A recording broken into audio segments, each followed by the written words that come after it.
backyard eating my garden.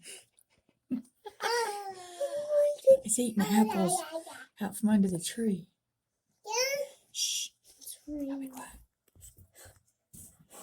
It's eating the apples out from under my tree.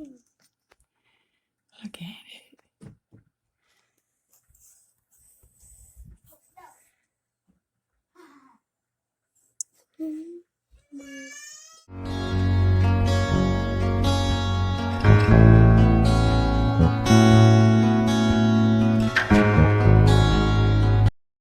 I have cucamelons. Look, they finally went up the trellis.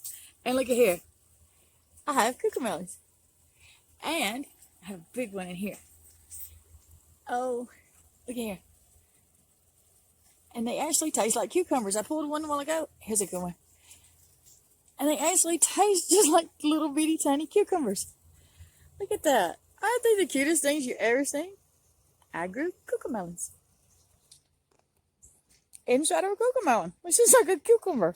And it tastes just like one too. Awesome. I also have pumpkin.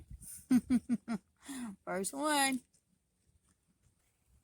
This is my other vine, which has cucamelons on it. Look at that. I'm so excited. I love gardening. Makes me so happy.